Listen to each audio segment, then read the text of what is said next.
Ողջույն Նարա, շնորհակալ եմ, որ ընդունել եք իմ հրավերը։ Այսօր մենք խոսելու ենք ձեր ստեղծագործական գործունեության մասին,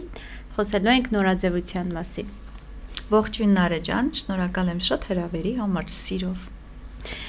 Նարա ջան, դու ստեղծում ես գեղեցիկ հագուստներ, եւ այդ ամեն ինչը գալիս է բնականաբար քո էներգիայից, էմոցիայից, մտքից, թե այդ պահին դու ինչ ես զգում։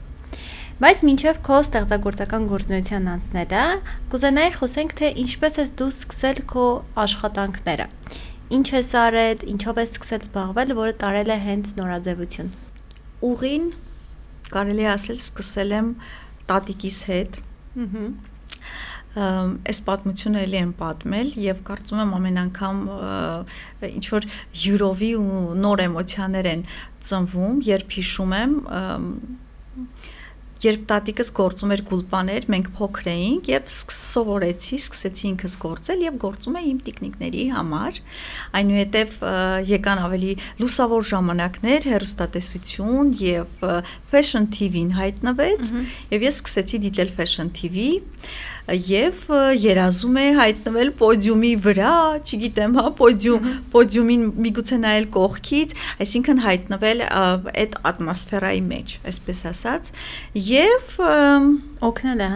նպաստել է շատ, ինչի եւ երբ խոսում եմ, հիշում եմ հենց այդ գույները, որ տատիկս հիմա էլ է գործում եւ այն ժամանակ էլ շատ հետաքրքրական է, որ սիրում էր վառ գույներով ստեղծագործել, անգամ իր գործած գուլպաները եւ այլն մի քանի գույների համադրություն են եւ հենց դա էր ինձ դուր գալիս այդ գույների համադրությունը ու հետագայում էլ հիմա էլ դու տեսել ես իմ հավաքածուները ստեղծած, որ շատ վառ գույներ կան եւ շատ վառ գույների համադրություն եւ կարծում եմ հենց այն ժամանակներից է գալիս։ Հա, դա է ուզում ասել, որ քո հագուստները տարբեր գույների մեջ են, չեմ ասում խառնվածագույները, բայց դու կարող է մի քանի գույն համադրեիր, բայց այդ համադրությունն այնքան սիրուն լիներ, որ դու նայեր, ասես շատ հաճելի է, երևի հա հենց քո ասածից քո տատիկի կարելի ասել ժառանգաբար անցած, հա, ժառանգությունը քեզ էդ է երևի, այսպես ասած թողել։ Այո։ Իսկ հագուստները ստեղծելիս դու ինչ էմոցիաներ ես ապրում։ Որ ամեն կրող ով կկրի իմ հագուստը իրեն զգա յուրահատուկ, յունիկ։ Եվ ինչպես որ արդեն սկսեցինք մեր խոսակցությունը, իմ հագուստները անգամ նրանց կրելն է լինում երբեմն բարդ, ֆակտուրաներն են բարդ, ձևվածքներն են բարդ, որովհետև սիրում եմ ես բացի գույները, նաև բազմաշերտ հագուստ եմ շատ սիրում, բնական հաստ կտորներ եմ շատ սիրում, աքսեսուարներ եմ սիրում օգտագործել եւ շատ եմ ցանկանում, որ յուրաքանչյուր կրող իրեն զգա այդ ամենի մեջ կոմֆորտ եւ ոչ մի տեսակ ծանրություն, այլ այդ տված իմ էներգիան եւ գույները ավելի բացի կրողի մտահորիզոնը։ Իրականում հա դու ունես քո ձեռագիրը, ես օրինակ եթե տեսնեմ մի հագուստ չիմանամ, որ դա դու ես ստեղծել, կարող եմ տեսնել ու ասեմ նման է ու այդ քո ձեռագրով արդեն ես ինքս կրահեմ, որ դա հենց քո ստեղծած հագուստն է։ Ինչ որ չասեմ Շանելի հագուստը ամբողջությամբ, ոչ, կա Շանելի նմանություն այդ գործվածքների մասով, դա ինձ թվում է ուղղակի գործվածքն է, բայց իր մեջ ինչ որ մի հատ ուրիշ հետաքրքիր բան կա, թե այդ գույնային համադրությունն է, թե զարդերն են, փայփլուն ինչ-որ բաներն են, որոնք որ տարբերում են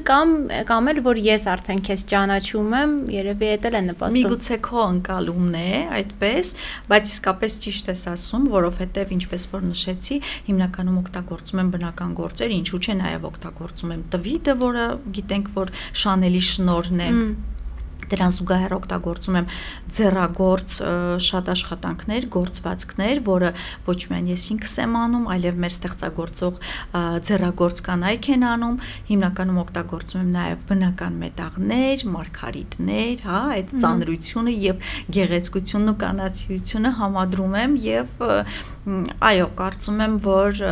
կա այդպիսի բան, որ ոչ միայն դու, որպես մարդ, որը որ հանդես է եկել նաև իմ ցուցադրություններից մեկի Բացի ժամանակ շատ գեղեցիկ ցուցադրություն ունեցանք մշակույթի նախարարության կողմից, հա, դու էլ որպես մոդել էիր հանդես գալիս եւ այդ գործվածք հենց բնական գործվածքներով զգեստներից մեկն էիր կրում, նաեւ այն մարդիկ, որոնք որ դիտում են այդ ձեռագրի հետ կապված խոսում են, ասում են, որ կա այդ ուրույնությունը, այդ գիծը, որը որ յուրահատուկ է ինձ, ու ես իսկապես շատ ուրախ եմ, որ դա իմ մոտ ստացվում է։ Ու նկատել եմ դու շատ ծաղիկներ ես օգտագործում։ Շատ, այո, վերջին հավաքածուն նաև կոչվում էր Զարթե, որի շարունակությունը հիմա ես արդեն ուզում եմ զարդերի տեսքով անել։ Զարդե հավաքածունը ստեղծեցին Երևանի պատմության թանգարանի հետ միասին, եւ ներշնչանքը 19-րդ դարի հայ կանանց կատարած ձեռագործ աշխատանքներն էին, որն էլ հենց դարձավ իմ ներշնչանքի աղբյուրը, որի հիման վրա ստեղծեցի Զարթե հավաքածուն։ Այնքան եմ ուրախանում, որ հին ժամանակների մեր ոնց որ հայ թագուհիների հագուստները, որոնք կրել են եւ այլն, ու արդեն այս ժամանակաշրջանում դա կարելի ասել որպես օրինակ է վերցնում եւ շարունակվում է անել, որովհետեւ ամեն մարդ չի գնա դեպի պատմություն, իսկ ամեն ինչ կարելի է ասել մենք հենց մեր պատմությունն ենք, մեր պատմության շարունակությունն ենք ու պետք է ուշադրություն դարձնենք թե ովքեր են եղել ու դու վերցրել ես դա եւ շարունակել ես։ Շատ կարևոր թեմայի անդրադարձար, որ հենց հայ կանանց, ինչպես նշեցի, 19-20-րդ դարի հայ կանանց, ձեռագործ կանանց է անդրադարձել եւ կանանցից մեկն էլ, որը ներկայացրել էր հայ կանանց աշխատանքները, դա Շամիրամն էր, Շամիրամ տիկինը, որի հագուստը նաեւ ցուցադրված է Երևանի պատմության թանգարանում եւ արքաներից, ռուսական ցարերից մեկին է հյուր գնում, այսպես ասած չեմ ուզում, հա, աղավաղել այդ պատմությունը, բայց տեսքի հետ կապված եմ ասում, որ հա մենք սովոր ենք ասել, հայ կինը պետք է լինի գլուխը կախ, խոնարհ եւ այլն, դրան զուգահեռ ես ուզում եմ ասել, որ հայ կինը նաեւ պետք է լինի տեսանելի, ներկայանալի եւ ինչու՞ չէ, ինչպես եւ տիկին Շամիրամն է եղել, ներկայանալի կին, որը ներկայացել է գրավիչ կին եւ իր հանդերձանքով, ինչպես որ ասում ենք, չէ, դիմավորում են հանդերձանքով ճանապարհում են, այո, եւ այսօր էլ հայ կինը ունի բոլոր նախադրյալները, որպիսի ոչ միայն մեր երկրում, ոչ միայն ընտանիքի ներսում, այլև ամբողջ աշխարհի ներկայանալու եւ իր խելքով, եւ իր ձեռքի շնորհքով, եւ նաեւ արտաքինով։ Իրականում մինչև եթերը դուք խոսում էիք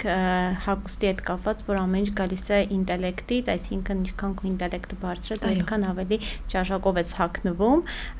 իսկ օրինակ ճաշակի եւ թրենդի հետ կապված, որ ուղղությունը քո համար ավելի ընդունելի, որ մարդը պետք է լինի ճաշակով, թե ավելի ճիշտ է թրենդային լինի, այսինքն այդ ժամանակ ինչ կարելի է ասել հասանելի է ու նաեւ որ ասում են պահանջարկ է, հա, իրենց ներկայացնում այդ ձև մարդիկ հագուստներ կրեն։ Մաս մարքետային հագուստը ժխտել կամ ասել դա լավ չի, դա հնարավոր չի, նույնը վերաբերում է թրենդային հագուստին, որովհետև դրանք գրեթե իմ համար նույն տենդենսներն են, իրարից չեն տարբերվում։ Մարդը պետք է հագուստը ըստ իս, ես այդպես եմ անում, համադրում եմ իմ ներքին զգացողությանը, թե ինչպես եմ ես զգում հագուստը։ Երբ որ դու հաշտ չես այդ իրականության հետ, այդ թրենդի հետ, դու չես կարող լիարժեք կերպով ներկայացնել այդ թրենդը։ Իսկ եթե դու հաշտ ես, հարթ ես, համերաշխ ես այդ ամեն ինչի համար եւ դու զգում ես այդ թրենդի ասելիքը, քեզ հեշտ է դա ներկայացնելը։ Այնպես որ ժխտել մեկը կամ մյուսը հնարավոր չէ եւ կարծում եմ նաև չի կարելի։ Այստեղ դա պետք է արդեն թողնենք ցանկացած մարդու զգացողությանը եւ ընտրությանը։ Որովհետեւ մեծամասնությունը թրենդի հետևից է վազում, այսպես ասած, ու նույնիսկ թրենդային հագուստները, որոնք որ իրենք կրում են, չեն կրում ճաշակով։ Դա է ամենամեծ խնդիրը ու նաև հասկանում ես, որ ինքը չի հասկանում, ոնց օրինակ մարդը երաժշտությունը չի հասկանում կամ իրավիճակները չի հասկանում, նույնն է հագուստի մասով, որ օրինակ, եթե ես ինձ վրա վերցնեմ օրինակը, եթե ես գիտեմ, որ իմ ուսերը լայն են ու նաև հավասար են իմ կոնքերին, ես չեմ հագնում ֆուտբոլկաներ, Այո։ որովհետև եթե ես հագնում եմ ֆուտբոլկա, իմ ամբողջ մարմինը դարձնում է դրիվ ուրիշ ձև, չի այնպեսին չի, ինչպեսին որ իրական է, դարձնում է, որ ծիծաղելով ասում ենք գարդերոբ, հա, պահարանային քսարկում։ Հիմա այդ ես եմ հասկանում, տեսնում եմ հայլու մեջ, որ դա այն չէ, ինչ որ կարելի է սիրուն լինի։ Դրա համար ես աշխատում եմ ավելի քիփ հագուստներ գրել։ Բայց շատ մարդիկ օրինակ այդ ամեն ինչը չեն հասկանում, թեկուզ օրինակ չեմ ուզում վիրավորել, բայց վերցնում ենք օրինակ մարդը գեր է, հագնում է կարճ շալվարներ, հա, տաբատներ, կարճ տաբատներ է հագնում ու այդ ամեն ինչը իր մարմնի վրա գեղեցիկ չի նայվում։ Ինձ թվում է, եթե ինքը ոնց որ հասկանա մարդը, որ դա իրեն չի սազում, պետք է ուրիշ բան հագնի, ավելի բարձր, հա, տաբատներ կարող է հագնել, որը իր ամբողջ մարմինը կփակի։ Նայեք, քանի որ շատ եւս տրենդային է ոճային լինելը, շատ տրենդային է ոճաբանների դիմելը եւ այլն, բայց կարծում եմ, որ ոճաբանությունը նույն կամ նորաձևությունը եւս կրթության գիտության մի տեսակ է, որը պետք է ուսումնասիրել։ Բայց քանի որ ինչպես որ սնունդը, հա, սնունդն ինչքան անհրաժեշտ է մեզ, հագուստը նույնպես անհրաժեշտ է մեզ։ Բայց երբեմն մենք չենք հասցնում ուսումնասիրել քո ամենօրյա սնունդը, թե ինչքան դա օգտակար է, ինչքան վնասակար է, ինչքան կան արհեստական հավելումներ, նույնը հագուստի հետ է կապված։ Ոչ բոլոր մարդիկ են հասցնում հետևել, հա, կառուցվածքի, հագուստի տեսակի, դրանց ճիշտ համադրման հետ կապված հարցերը եւ այստեղ էլի եմ կրկնում, այստեղ եթե մարդը գոնե ուշադրություն դարձնի իր ներքին ներաշխարհին եւ ընկալմանը, հաշտ կլինի այդ ամեն ինչի հետ, հագուստի հետ, քանի որ mass market-ային հագուստին հաղթել որպես այդպեսին մենք անզոր ենք, ամեն ինչ արվում է նրա համար, տրենդերի միջոցով, ինչպես որ նշեցինք, որ մարդը հասկանա, որ օրինակ լայն ուսերով պիջակը տրենդային է այսօր եւ ինքը սազում է բոլորին։ Ամեն ինչ նույնը շապիկների համար։ Եթե դու հագնես օրինակ լայն շապիկ եւ երկար շապիկ, այլ չի երևա, որ դու օրինակ գեր ես, այսպես ասած, կամ շատ նիհար ես, հա, կթաքցնես, չգիտեմ, քո նիհարությունը եւ զուգահեռ կթաքցնես այն հատվածները, որը որ դու չես ուզում տեսնեն մարդիկ։ Այս ամեն ինչը շատ պարզ ֆորմուլա ունի ու նաեւ բարդ է միաժամանակ, որովհետեւ այստեղ մենք էլի գնում ենք, թե մարդը ինչքան իր առօրյայի մեջ ունի ժամանակ տրամադրելու, հասկանալու համար։ Կառուցվածքի եւ հագուստի տեսակները համադրության ժամանակ եւ տրենդերը եւ իր տեսակը։ Հա, ու այս դեպքում արդեն խառնվում է ամեն ինչ իրար ու բնականաբար որոշում եք, անում են այս ինչ մարդիկ, այս ինչ բանը, հա, ամուսնու պիջակը այսօր շատ ակտուալ է կամ լայն շապիկները, ուրեմն ես էլ կանեմ այդ նույնը։ Հա, ճիշտ է։ Օրինակ ես միշտ ընկերիներիս հետ որ խոսում ենք, հումոր եմ անում, ասում եմ ես որտեղ սիրահարվում եմ տղային, այլ սիրահարվում եմ ինչ է հագել ինքը, ու ինձ համար օրինակ դա շատ կարևոր է։ Կա հագուստի տեսակ, որ երբ որ տեսնում եմ, որ տվյալ մարդը կրում է, ես անկախ ինձանից էմոցիաներ եմ զգում, կարելի ասել հագուստի նկատմամբ, բայց բնականաբար դա առնչվում է ուղղակիորեն այն մարդուն, ով որ հագել է, կրել է այդ հագուստը։ Ու նույնն էլ կարող է շատ գեղեցիկ տղամարդ լինի, բայց հագնի այնպիսի հագուստ, որը ես չեմ սիրում, կան այդպիսի հագուստներ, իմ պատկերացմամբ, որը ես չեմ սիրում, որ տղամարդը հագնում է, ու ամբողջովին իմ վերաբերմունքը տղամարդու նկատմամբ ամբողջովին ինքը փոխվում է։ Դե դա արդեն վիզուալ ընկալման հարցն է եւ քո ընկալման դու այդպես ես ընկալում, բայց ինչպես խոսեցինք, նայեք, տրենդերը բացի հագուստի, տրենդերը ոճի հետ կապված, հա, շատ կարևոր մի պահ կա, որը որ թվում է, թե մենք պետք է չէ սպորտով զբաղվենք, որպեսզի լինենք առողջ մարմին, առողջ հոգի եւ այլն, բայց դրան զուգահեռ տարվում է եւ առաջ են բերում, այսպես ասած, այնպիսի ուղղություններ, որը որ հեշտացնում է մարդու առօրյան եւ մարդու կյանքը։ Դա նույնպես անում են մարդիկ։ Ինչ է օրինակ իրենից ներկայացնում body positive-ը, որ դու քո մարմնում եղիր քո մարմնի հետ համերաշխ, ընկալիր քեզ այնպիսին, ինչպիսին դու կաս եւ էական չի, որ դու օրինակ գեր ես, քո հասակի համապատասխան չի քո կշիռը, քո կառուցվածքը եւ հագուստը։ Այստեղ ասենց ամբողջական մի հատ քաոսային վիճակ է ստեղծվում ու որի մեջ մարդը իրեն զգում է կոմֆորտ, որովհետեւ առաջնային ստացվում է մարդու էլ եմ ասում ժամանակի ընկալման, ժամանակի կառավարման հարցն է առաջ գալիս եւ մարդը որպեսզի ժամանակը ճիշտ կարողանա կառավարի, որոշում է, որ ես ինձ կոմֆորտ եմ այսպես զգում։ Հա։ Եվ մնացած ոչինչ այլևս հետաքրքիր չի, որովհետեւ զբաղմունքներն են այսօր շատ, չգիտեմ, ընտրություններն են շատ ու մարդը չի կարող, եթե կանգ առնի միայն զբաղվի ամբողջ ժամանակ, չէ՞ կարող, չէ՞ մարդիկ զբաղվել սպորտով, բաց կթողնի լիքը այլ հետաքրքրություններ։ Հա, պետք է հասկանա ուղղակի որն է իր համար ավելի կարևոր։ Մարդը ընտրում է նույն այդ body positive-ը եւ գնում է առաջ։ Իսկ թե ինչպես են ընկալում նրան դիմացի մարդիկ, դա արդեն, ինչպես ասում են, դա քո խնդիրն է։ Հա, ու այդ կարելի է ասել մտածելակերպը շարունակվում է ու մի տարիք է գալիս, մի պահ է գալիս ու հասկանում է, որ չպետք է ինքը այդ ձև ապրեր։ Իրականում ես ձեր ասացի այդ համաձայն եմ, մարդը պետք է ընդունի իրեն այնպեսին, ինչպեսին կա, բայց իմ պատկերացմամբ, եթե մի բանը քեզ նեղում է ու դու դրա մեջ քեզ լավ չես զգում, դու քեզ ստիպում ես, որպեսզի դու հարմարվես ու քեզ ընդունես, արդեն գալիս է խնդիր քո ընկալման, ընդունելու, այդ ստիպելու միջև։ Երբ որ մի բանը քո կարելի ասել քո սրտով չի, դու քեզ լավ չես զգում, պետք չի, որ դու քեզ ընդունես, այլ պետք է դու ուղղակի փոխվես։ Օրինակ, եթե դու գեր ես, պետք չի դու քեզ ընդունես, որ ես գեր եմ, ես ընդունում եմ ինձ գեր եւ այլն, քանի որ գեր լինելը դա կարող է լինել, կարող է մի քանի խնդիրներ առաջացնել։ Առաջին հերթին առողջական, երկրորդը դու ինքդ քեզ լավ չես զգում, հայլում ես, տեսնում ես, չգիտես ինչ կարելի է հագնել։ Նույնը նաեւ վերաբերում է նիհարներին։ Նեն չի ես միայն գերերի մասով եմ ասում, այլ նիհար մարդը ինքը առողջապես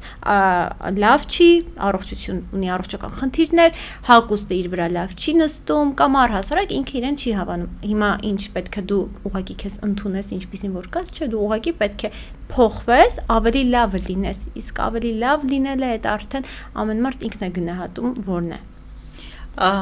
Կա եւս մի տերմին, որը որ fast-ն է, արագ, չէ, սնունդն է արագ, հագուստներն են արագ, տեսեք կերպարանափոխությունները եւ այլն տրենդային վիճակները ամեն ինչ շատ արագ է արվում։ Եվ այստեղ մեզ օգնության է գալիս նույն կոսմետիկ պրոցեդուրաները, որ շատ արագ կարելի է օրինակ շտկել քիթը, շատ արագ կարելի է ունենալ երազանքի շուրթերը, շատ արագ կարելի է նիհարել։ Կարծում եմ այդքան էլ բարդ ու ցավալի չէ ամեն ինչը որ նայում ենք, ամեն ինչ շտկելի է։ Այո, ստացվում է։ Ու այդ դեպքում էլ մարդը չի ուզում երկար մտածի, նստի տառապի, բա ինչ անեմ, բա ոնց անեմ, երկար չէ, ես կդիմեմ օրինակ այս մասնագետին եւ նա շատ արագ կլուծի իմ այս հարցը։ Այդ առումով կարծում եմ կյանքը շատ հեշտացել է։ Հա, այդ մասով ճիշտ եք ասում։ Անցնենք ձեր ստեղծագործական գործունեությանը։ Ես գիտեմ, որ դու ունես քո բրենդը ու բրենդի ներքո շատ հագուստներ ես արտադրում, նաև վաճառում, ինչպես նաև մասնակցում ես տարբեր նախագծերի։ Խոսենք քո բրենդից, ինչպես է այն ստեղծվել, դա արդեն շարունակենք, թե ինչ նախագծերի մեջ ես դու հանդես եկել, ավելի ճիշտ քո ստեղծագործությունն է հանդես եկել։ Zian բրենդը իր գործունեությունը Հայաստանում սկսել է 2018 թվականից, fashion art ոճի հագուստ եմ ստեղծում, ունեմ իմ, գիտես, ատելյեն արտադրամասը, որտեղ որ իմ թիմի կողմից եղել են արեն, ստեղծվում է հագուստը նախատեսված է կանանց, տղամարդկանց, նաև բալիկների համար, եւ առաջին մոդելները մեր հագուստների Zian բրենդի դա ես եմ, իմ ամուսինը եւ իմ որդին։ Ինչու, որովհետև նաև իմ համար շատ կարևոր էր իհարկե խոսում ենք այդ fast վիճակների մասին, արագ սնունդի մասին, արագ հագուստի մասին, արագ փոփոխվող տրենդերի մասին, բայց բոլոր դեպքերում շատ կարևոր է, որպեսզի հագուստը լինի հարմար, լինի տարբերվող, լինի գեղեցիկ եւ դա է պատճառը, որ առաջին մոդելները միշտ իմ ստեղծվող հավաքածուների ես ինքս եմ, իմ ամուսինն է եւ իմ որդին։ Այսինքն ինչքանով է դա մեզ կոմֆորտ, դա մեզ հաճելի, ինչքանով ենք մեզ լավ զգում եւ ինչքանով ես կարող եմ, ինչքան այսպես ասած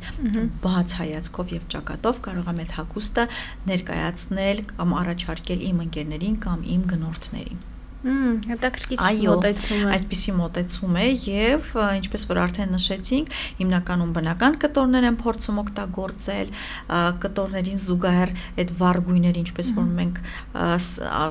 խոսեցինք այդ մասին, ստանում ենք սուբլիմացիոն տարբերակով, ամուսինս նկարիչ քանդակագործ Արտուր Սարյանն է, որը ստեղծում է ամեն հավաքածուի համար, մենք ստեղծում ենք կոմպոզիցիա, նկար կամ պատկեր, այդ հավաքածուին համապատասխան, որը արդեն լայնաֆորմատ տարբերակով տպագրվում է, անցնում է կտորի վրա եւ ստեղծվում են առաջին օրինակները, առաջին ապրազեցները եւ այնուհետեւ արդեն լայնամասշտաբ արտադրություն է գնում։ Իրականում ուզում եմ հարցնել, հագուստները դու ես նկարում, թե այո, էսքիզավորվում է, այո, բրենդավորվում է։ Ես ինքս տիրապետում եմ կարի, այսպես ասած, բոլոր հմտություններին, իհարկե։ Եվ հիմնականում ապրազեցները արվում է իմ կողմից, իմ թիմի կողմից, փորձարկում ենք, բոլորով նայում ենք, հավանություն ենք տալիս եւ այնուհետեւ արդեն ստեղծվում է դրա տարբերակները, գույները եւ արվում է չափսեր, պարտադիր։ Ես պատմությունը չգիտեի, ես շատ հետաքրքիր է, որ ոնց որ դուք եք առաջինը ձեր վրա փորձում, այդ շատ կարևոր է, որովհետեւ կարևոր է այնքանով, որ դուք առաջինը զգաք, թե ինչ եք կրում, նոր արդեն կարողանաք անկեղծ մարդկանց առաջարկել։ Այո,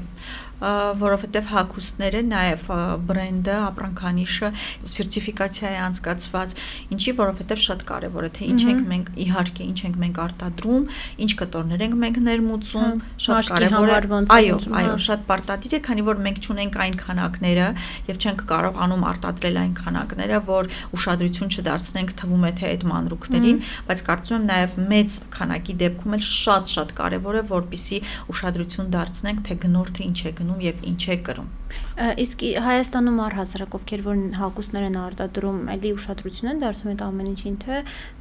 կարելի ասել կարծում եմ այո, եթե այդ հագուստները վաճառվում են, որովհետեւ հիմնականում մուլտիբրենդային մեծ խանութները կամ նույն առևտրի կենտրոններում վաճառվող խանութները պարտադիր այդ սերտիֆիկացիան պետք է ունենան եւ իհարկե պատասխանատվություն կրեն, թե ինչ է վաճառվում եւ ինչ է ձեռք բերում գնորդը։ Շատ կարևոր է դա անտեսանելի կոնտակտ է մեր արտադրողի եւ գնորդի միջեւ։ Որովհետեւ եթե օրինակ հագուստը կրեն ու առողջական խնդիրներ առաջանան, հենց մարդկային խնդիրներ առաջանան, արդեն պատասխանատվությունը բացի առողջական խնդիրները, այստեղ շատ կարևոր են հագուստը, որը դու կրում ես, պիտակը, չէ, հագուստների վրա գոյություն ունի պիտակ, պահպանման պիտակ, խնամքի պիտակ, հագուստը պետք է համապատասխանի այդ պիտակի պարունակությանը, չէ, երբ որ դու գնում ես հագուստ, պետք է հասկանալ, արդյոք լվալուց հետո աքսեսուարները, որոնք հագուստի վրա են, նրանք կարող են գունաթափվել, նրանց գույնը կարող է փոխանցվել, եթե դա մետաղական է հագուստին, ինչ ջերմաստիճանի տակ պետք է լվացվի իմ հագուստը, որտեղ տեսել ենք, չէ, այդ նույն ռիլերում ինչպես են ցույց տալի XL չափսի հագուստ, որը լվացվում է եւ դառնում է մանկականի եւ այլն։ Դա հենց այդ անհամապատասխանությունն է լինում եւ դա իր տեսակով խաբեություն է եւ ցանկացած գնորդ, որը որ վճարում է հագուստի համար, աքսեսուարի, զարդերի համար, շատ կարեւոր է, որ լինի այդ հարգանքը եւ նաեւ պատասխանատվությունը մարդու եւ գնորդի նկատմամբ, որը ձեռք է բերում այդ իրը կամ հագուստը։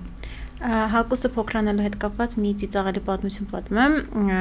ֆիրմային հագուստ ունեինք, չեմ ասի, որ ֆիրման է, ինքը իրական բամբակ էր, 100% բամբակ էր։ Ես գցում եմ, որպեսզի դա լվացքի մեքենան գցում, որպեսզի այն լվացվի ու տենց լավ չէի տիրապետում լվացքի մեքենայի մեթոդներին, ամենաուժեղի վրա էի միացրել, դա իմ քուրիկի հագուստն էր, որ ինքը շատ էր սիրում, ինքը պատկերացրեք, մեծ հագուստ է, ուժեղի վրա էի դա դրել ու լվանալուց հետո ինքը դարձել էր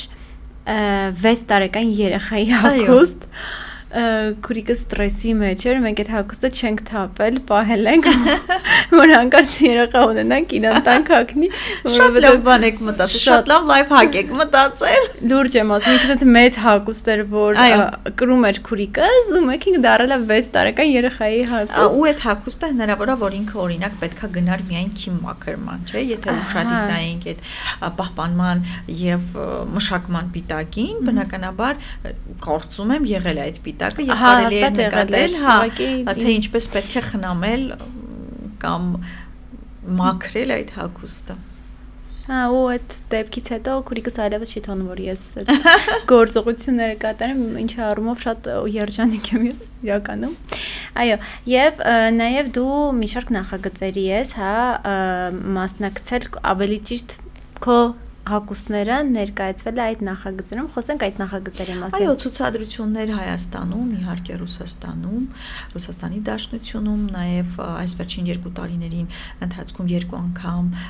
Միլանի նորաձևության շաբաթվա այո ընթացքում զուգահեռ այո մասնակցել եմ ցուցադրությունների։ Այո, 2 անգամ եւ Գառնանը եւ Աշնանը։ Նաև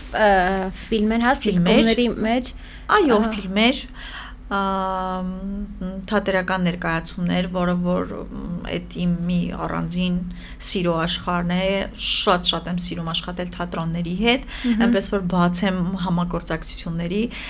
համար, այս ընթացքում փորձում եմ անպայման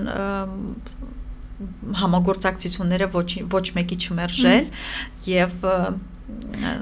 նաեւ ֆիլմերում Այսինքն դերասանների հագուստը ու նաև հագուստների նկարիչ եմ, այո։ Ու ոչ միայն հագուստի, այլ նաև դեկորների, թե դեկորների հատվածը քոնը տարբեր են լինում, նայած, որովհետև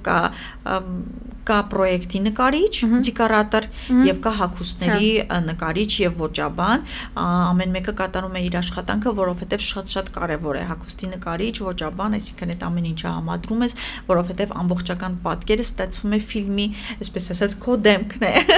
թե ինչքան գեղեցիկ են հագնված դերասանները, ինչքան է այդ ամեն ինչը համապատասխանում լոկացիային, որը որ ստեղծվել է ֆիլմի համար։ Եվ ինչքան կոմֆորտ են դերասանները զգում հագուստի մեջ, որովհետև միշտ չի որ հարմար հագուստներ են, ես կիսվել էի նաև իմ էջում, անձնական սոցիալական էջերում, կիսվել էի պատկերներով, թե ինչպես կարող ենք մի սերիայի մի քանի տեսարանի մեջ ունենալ այնտեղ պատմական կերպարներ, համադրություններ, ժամանակակից կերպարներ, հա, այդ ամեն ինչի համադրումն ենք ստանում այնպես որ շատ գեղեցիկ եւ շատ հետաքրքիր աշխատանքներ են սպասվում նաեւ հեռուստադիտողներին։ Ինձ թվում է քո ոճը նաեւ 18-րդ, 19-րդ դարի հագուստներ են եվրոպական։ Հա, շատ եմ սիրում նաեւ պատմական կերպարների այդ վերաստեղծումը եւ վերարտադրումը ինձ շատ է ոգևորում, որովհետեւ ստեղծագործելու շատ տեղ է լինում, թե ինչպես է մեր աշխարհից այսպես ասած մեր դարաշրջանից կտրվում ես ու հայտնվում ես մի այլ դարաշրջանում ու այնտեղ էլ փորձում ես նաև ստեղծագործել, որովհետև երբեմն չկային հումքը, այն օրինակները հագուստների, որոնք որ եղել են կամ պահպանվել են, եւ սկսում ես այդտեղ արդեն ստեղծագործական միտքդ սկսում է աշխատել ու շատ է ինձ ոգևորում վերջնական արդյունքը, երբ տեսնում եմ, որ ստացել եմ այդ հետաքրքիր համադրությունը։ Իրականում շատ հավես է ու մանավանդ եթե լինում է նմանատիպ ծրագրեր ու դուք կարողանում եք հա ձեր ամբողջ ստեղծագործական միտքը կարելի ասել ներդնել եւ ստեղծել դրանից նաեւ ձեռագիրը արտահայտվում է եւ երբ որ լավ է ստացվում ես շատ եմ ողջավորվում Ինձ թվում է դրանից հավես էներգիա, երևի չկա, որ այն ինչ որ դուք տալիս եք ու նաև ստանում եք։ Իսկ ինչ ստեղծագործական, այսպես ասած, գործունեություն կամ ինչ նախագծեր են սպասվում, որոնք որ դուք անելու եք մոտ ժամանակները։ Մոտ ժամանակները ավելի առաջարկներ ունեմ ֆիլմերում աշխատելու, այո, հագուստներ թատրոններ, ներկայացումներ են սպասում,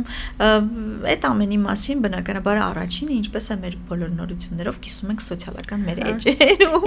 Սոցիալական էջերը դարձել են մեր ամենօրյա օրագիրը, շատ հետաքրքիր է, կարծում եմ, որ շատ հետաքրքիր է եւ շատ հեշտացնում է, երբ, չգիտեմ, նույն մի քանի տարի առաջ անում էր աշխատանքը, պրեմիերայից հետո միայն մարդիկ իմանում են, ոյ, դու ես աշխատել, ինչ հետաքրքիր է կամ հա կիսվելու, այսօր շատ հետաքրքիր հետաքրքիր է, հենց անգամ նոր առաջարկ է լինում, դու արդեն դրա մասին ասում ես, որ հա ընթացքն է հնարավորություն կա, ընթացքը ցույց տալու կատարված աշխատանքի եւ արդյունքի մասին արդեն մարդիկ տեսնում են, կիսվում են, շատ հետաքրքիր է եւ շատ նաեւ պարտավորեցնող է այդ ամեն ինչը եւ փորձում ես ավելի պատասխանատու մոտենալ քո աշխատանքին։ Այնպես որ ես բաց եմ բոլոր առաջարկների համար, այն ինչը կախված է հագուստի ստեղծման, հագուստի արտադրության, ոճավորման հետ կապված, ուզում եմ ասել, որ ես ինքս անընդհատ կրթվում եմ, աշխատում եմ, մեծ պրակտիկա եմ ձեռք բերում ես ամբողջ աշխատանքների ընթացքում եւ պատրաստ եմ ավելի բարդ աշխատանքների։ Ինձ թվում է, եթե բոլորն էլ նման ձև մտածեն իրենց մասնագիտական գործունեության մասով, շատ բան ուղղակի առաջ կգնա։ Ու մանավանդ որ դուք ընտրել եք այնպիսի մի ոլորտ, որ մեծամասնությունը չի գնում դեպի դա։ Շատերը գնում են այլ մասնագիտություն են ընտրում, հիմա դե գիտենք ծրագրավորումն է կամ չգիտեմ բժիշկներ, իրավաբաններ, իսկ ձեր ընտրած ուղին շատ քչերն են, որ գնում են համարձակություն են մնում եւ սկսում են իրենց աշխատանքները հենց զրոյից, հա, սկսել, որովհետեւ մեր հասարակությունը մտածում է, որ բա եթե հանկարծ չստացվի։ Ինչի, որովհետև կներես Նարե ջան, շարունակեմ միտքդ, որովհետև դու ուղիղ իմաստով մտնում ես դիմացի մարդու անձնական տարածք, շատ անձնական տարածք, որովհետև իմ համար հագուստը, կարծում եմ հագուստի ընտրությունը ներկայանալ գրելը դա մարդու մի ինտիմ հատվածն է, իսկ դու մտնում ես այդ մարդու այդ տարածք, այսպես ասած։ Երբեմն որ ասում ես օրինակ այս հագուստը չի սազում քեզ, մարդը վիրավորվում է դրանից։ Իհարկե։ Հա, որտեղ ոնց որ ասում է դու ով ես կամ դու ճաշակ չունես, չես հասկանում ինձ սազում է թե չէ։ Մեծ հաշվով թվում է թե լավ, ինչ է հագուստի համադրությունը կամ ոճավորումը, ոչ, որպեսզի ես կարողանամ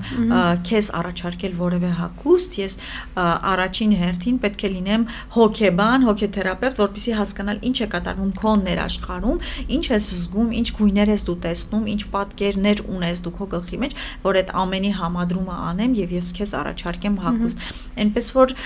սիրելի դիտորդներ, սիրելի ունկնդիրներ, ոճաբանի կամ դիզայների աշխատանքը այդքան էլ հեշտ չէ։ Խնդրում եմ ըմբռնումով մոտենալ եւ երբեմն եթե շատ կարեւոր է նաեւ այդ երկխոսությունը նույն ոճաբանի, նույն դիզայների եւ հաճախորդի միջեւ, որպեսզի հաճախորդն էլ խոսի իր ընկալումների մասին, իր պատկերացումների մասին, հա, որովհետև շատ սխալ է, երբ որ ոճաբանը գալիս ինչքան էլ թե դու, չգիտեմ, կայացած լինես, ստացված լինես, բոլոր դեպքերում դու միշտ առաջարկում ես քո պատկերացումը այդ մարդու, թե ինչպես ես դու ընկալում քո աչքերով այդ մարդուն, բայց այստեղ շատ կարևոր է նաև այդ մարդու լսելը եւ պատկերացումը հենց ինքն իր մասին։ Որովհետև հագուստը պետք է լինի մարդու մասին, ոչ թե ոճաբանի մասին, այլ կրող մարդու մասին։ Սրանք շատ կարծում եմ չէի ուզում ես ինձ թեթև աղջկական խոսակցություններ ունենանք, բայց եկանք այսպես ավելի մասնագիտական եւ խոր, որովհետև շատ լուրջ է։ Պետք է իսկապես ցանկացած ոճաբան, ցանկացած դիզայներ առաջնայինը հասկանա, որ հագուստը, որը որ դու առաջարկում ես հաճախորդին կամ դերասանին, չգիտեմ, արտիստին, պետք է լինի հենց իր մասին եւ ոչ թե ոճաբանի կամ դիզայների մասին։ Սրանք շատ կարեւոր կարծում եմ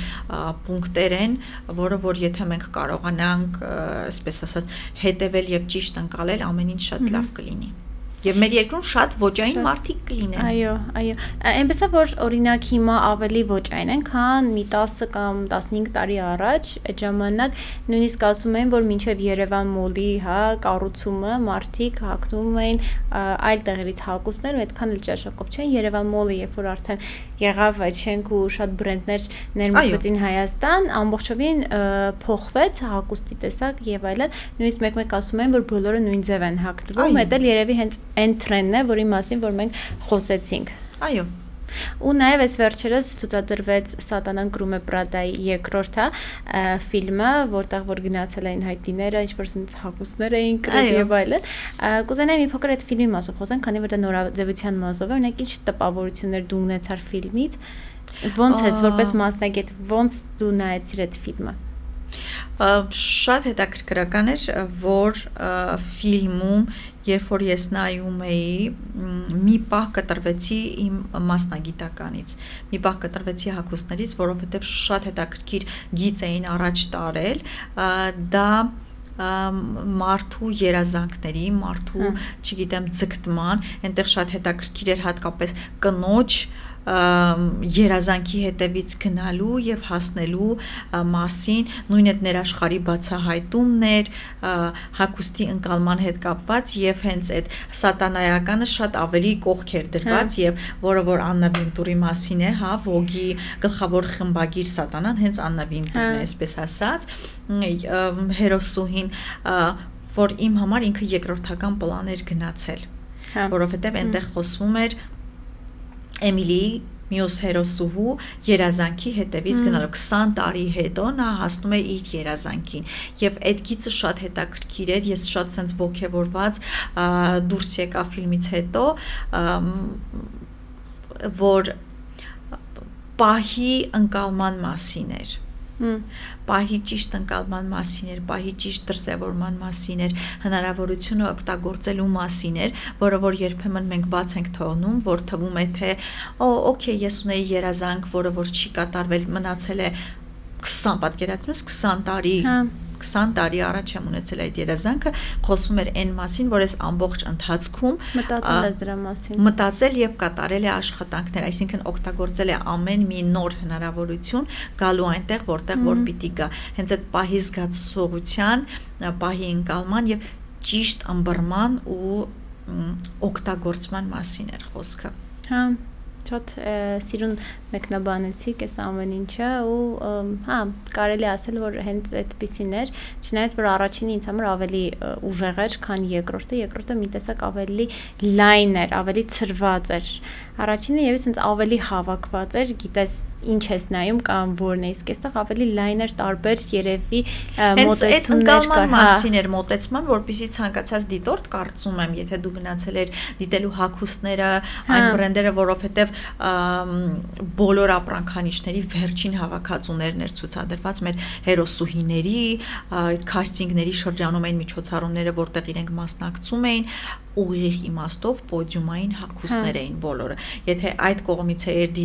դիտում ֆիլմը, տեսնում էր նաև դա, բայց կարծում եմ հենց այդ ցրվածությունը դրա մասին էր, որ ցանկացած դիտորդ ընկալի այն, ինչը իրեն պետք է այդ պահին։ Հա, ճիշտ եք ասում։ Ես ուզում եմ նաև ձեզ բլից հարցեր տալ, ավելի կարճ հարցեր, որ ոճն է, որը որ քեզ համար ավելի հարմար է ու ավելի քոնն է։ Բազմաշերտ էկլեկտիկ ոճը։ Դա որն է, բազմաշերտ։ Էկլեկտիկ ոճն է, բազմաշերտ, դա ինչպես ասեցի, հագուստը, երբ որ լինում է բազմագույն, բազմաշերտ, մի քանի շերտով հագուստը, աքսեսուարները, բարդ եւ այլն գրել է, դա հենց էկլեկտիկ ոճի հագուստն է։ Շատ լավ, այս հարցը ճիշտ ասած ես տվել եմ ընդհանուր մեկնաբանություն ստացա, բայց ես ուզում եմ մի բառով, հա, ստանայի հարցի պատասխանը, թրենդ թե ճաշակ։ Երբ դու կրում ես ինչ-որ ճաշակ, ինչ-որ տեսակ ես դու ինքնին, ապա կարող ես ցանկացած թրենդ հարմարացնել քեզ։ Իսկ դու հագուստը կրելիս երկար ես մտածում։ Մտածում եմ։ Այո։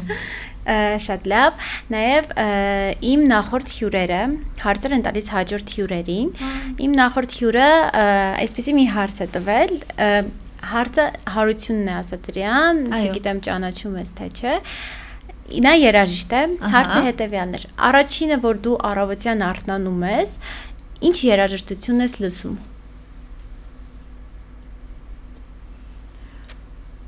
Առաջինը, որ ես արթնանում եմ, ես բացում եմ վարագույրը, նայում եմ դուրս եւ շնորհակալ եմ լինում սպասվելիք օրվա համար։ Այսինքն երաժշտություն չես լսում։ Ինչու է ես դա ասում, որ բացում եմ վարագույրը, այսինքն ինչ երաժշտություն որ կա այդ պահին, եթե դա չգիտեմ անձրևային է, եթե ծիտիկներն են, եթե ծառն է, քամին է շարժվում կամ մեքենաներն են, դա էլ լսում եմ։ Բայց նաև շնորհակալ եմ լինում։ չգիտեմ դա ինչպես կարող եմ բացատրել, այսպես ասած ոնց որ մտքիդ մեջ երգում ես քո երգը, այսպես ասած, հենց մանտրայի նման ես այդ շնորհակալությունն եմ հայտնում գալիք օրվա համար, որը որ պետք է լինի, չգիտեմ, մտածում եմ, որ ամենալավը, ավելի լուսավորը ու ավելի գեղեցիկը, հա, այսպես ասած, այդ երգը երաժշտությունը իմ գլխի մեջ է հնչում։ Այնուհետև լսում եմ իհարկե վինիլ, նայում եմ, որը հիմա որ կա քո մոտ, ես ինքս ունեմ, ամուսինս է նվեր ինձ բերել Հոլանդիայից, շատ եմ սիրում, միացնում եմ վինիլային երաժշտություն եւ խմում եմ իմ սիրելի սուրճը։ Չաջելի է։ Կարամ մի օր ձեր տուն հյուր գա։ Սիրով։ Եվ ինչ հարց կտաս դու իմ հաջորդ հյուրին։ Իսկ կարելի է իմանալ հյուրը,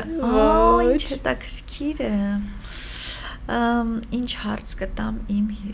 ձեր մյուս հյուրին։ Կարող եմ մի քիչ մտածել։ Ոչ։ Հենց հետաքրքիր է հենց դա, որ այն ինչ որ գալիս է առաջին ձեր մտքին, հենց դա պետք է լինի։ Ինչ է սպասվում վաղը ձեզ։ Ինչ է սպասվում վաղը ձեզ։ Այսինքն հյուրից որքան չեմ, օքեյ։ Հյուրի վաղվա օրը։ Հա, ինչ է սպասվում։ Օքեյ։ Ես նաև իմ հյուրերին բնութագրում եմ 3 բառերով, որը որ ես եմ այդպեսին պատկերացնում, ես եմ այդպեսին մարդուն տեսնում, ինչքան որ ճանաչում եմ։ Իմ կարծիքով առաջինը դու ունես շատ գեղեցիկ ներաշխար, երևի հենց դրանով է, որ քո հագուստները կամ քո վերաբերմունքը կյանքին նաև մարդկանց հանդեպ, հա, կարելի ասել դրանով է պայմանավորված։ Երկրորդը, ինչքան հետաքրքիր է, իմ համար դուք շատ հումորով մարդ եք։ Հա, ես այդ զգացել եմ, որովհետև օրինակ կարող խոսալու ժամանակ պայտակ մի հատ ինչ-որ միմիկա եմ զգացել, այդ իմ համար շատ խնդալու է եղել։ Դու կարող ես ոչ մի բառ չեք ասել, բայց այդ պահին մի հատ ինչ-որ միմիկա է եղել, ինչ-որ, չգիտեմ, ժպիտ է եղել կամ աչքերի հայացք է եղել, այդ իմ համար խնդալու է եղել ու այդ պայմանավորված է հենց էլի մարդու նաև ուղեղից ու նաև հումորի զգացումից, որ եթե այդ պահին օրինակ դուք խոսեք, հաստատ մի հումոր կանեք։ Այո։ Այդ մասով եւ երրորդը ինձ համար դուք շատ յուրահատուկ մարդ եք ու երևի հենց այդ էլ է պայմանավորված ձեր ստեղծագործությունները, որոնք որ դուք անում եք։ Շնորհակալ եմ, շատ հետաքրքիր էր։ Հումորի հետ կապված հետաքրքիր ընկալում էր, որովհետեւ եթե հաշվի առնենք որ այդ գնահատականը չի գալիս իմ սոցիալական էջերի կամ ես նկատել եմ հենց դա ոչ միայն իրականում, այլ նաև սոցիալական հարթակում։ Չեմ հիշում մի անգամ ինչ-որ տենց սթորի էի տեսել, որտեղ որ էլի միմիկան ու ձեր խոսելաոճը շատ խնդալու էր իմ համար,